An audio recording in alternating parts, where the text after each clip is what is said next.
Holocaust. The country in which they were living, Czechoslovakia, was one of the countries occupied by Nazi Germany during the Second World War. How were they affected by Nazi rule? Before Hitler came to power, there were around 8 million Jews living in Europe. Between 1939 and 1945, 6 million Jewish men, women, and children were murdered in the parts of Europe occupied by Nazi Germany. This attempt to wipe out the Jewish population is usually known as the Holocaust. Jews were not the only victims. Other groups of people that the Nazis thought undesirable were also affected. Hundreds of thousands of gypsies, homosexuals, and mentally and physically handicapped people, particularly children, were murdered as Nazi Germany took control of much of Europe. Why did the Nazis persecute the Jews? Hitler was not the first leader in Europe to attack the Jews, and he did not invent anti-Semitism, hatred of Jews, nor was he the first ruler to force Jews to wear a yellow badge. Jews had suffered religious prejudice for many centuries.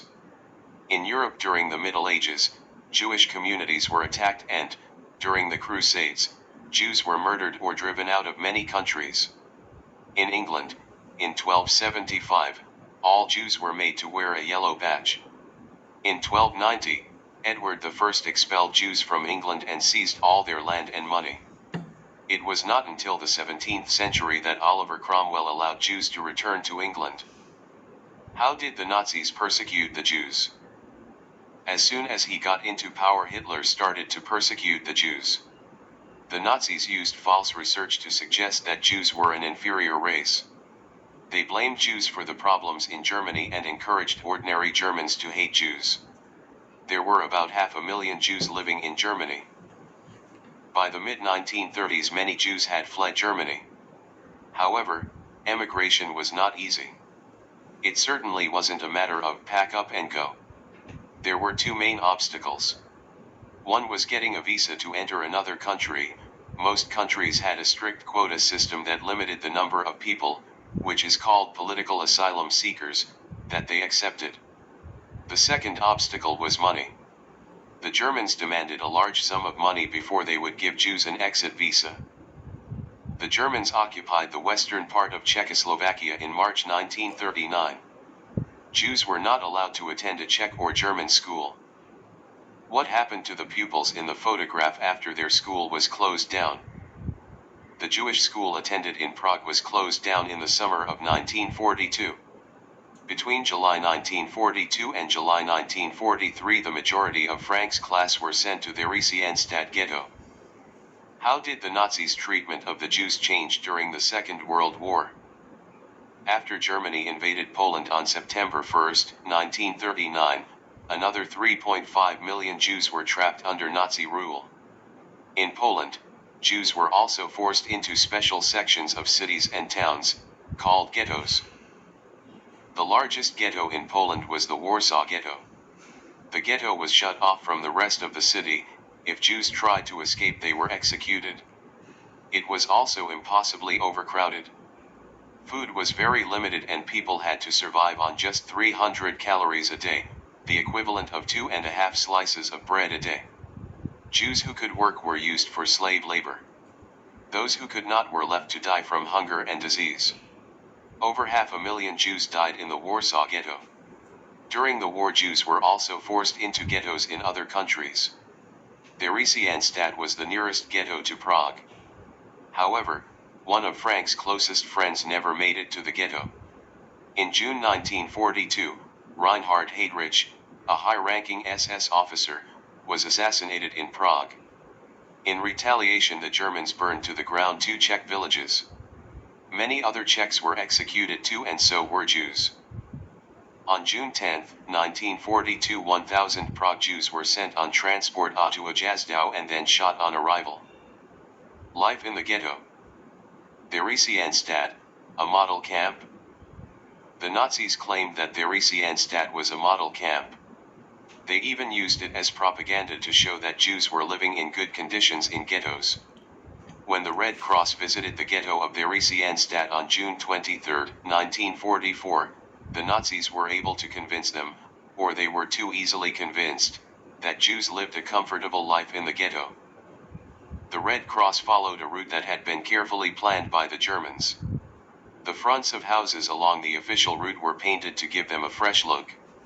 A band was playing in the park, which had been constructed for the day of inspection only, and when the SS commander of the camp gave chocolate to children playing in the playground, they had to say, "Chocolate again, Uncle Ram." The Red Cross inspection team only stayed a few hours and did not question the details given to them by the SS. The Red Cross delegation did not speak to a single inmate. The Red Cross report spoke of the ghetto in glowing terms, as if it were a health resort with a happy population without a care in the world. Theresienstadt Ghetto, 1943 to 1944. Theresienstadt Ghetto was surrounded by walls about 30 feet high. Families were separated. The very first item the Germans put up in the ghetto were multiple gallows. The place was vastly overcrowded. Into a space designed for 10 soldiers were now crammed between 50 and 70 people. The overcrowded conditions were also the ideal breeding ground for bed bugs.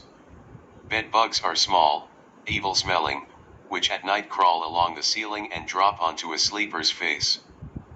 They never mice, they have an uncanny instinct. They would then buck blood, gorge themselves and inflate to several times their original size. As it went from one tent to another, it would spread infections. It was difficult to keep clean. Soap was in short supply, disinfectants were unheard of. Disease spread rapidly, particularly typhus. This disease caused fever, delirium and, if the body was weak, death. Houses which had a particularly bad infestation would be debugged using Zyklon B gas. This was the gas that would later be used to murder Jews in gas chambers, only we didn't know that at the time. The final solution. On January 20, 1942, leading Nazis, representing all the ministries of the German government, not just the SS, met at Wannsee, a suburb of Berlin. They met to plan what they called a final solution to the Jewish question. This meant the complete extermination of all Jews under German control. Executions and the ghettos were seen as inefficient ways of killing millions of people, so modern industrial methods were introduced. 6 special death camps were built, with gas chambers capable of killing 2,000 people at once, and large ovens for disposing of the bodies. The death camps. The most famous death camp is Auschwitz, in Poland. However, transports from Theresienstadt to Auschwitz did not begin until late 1942. Tens of thousands of Jews were murdered in specially constructed gas vans where the exhaust pipe was connected to the inside of the van. None survived.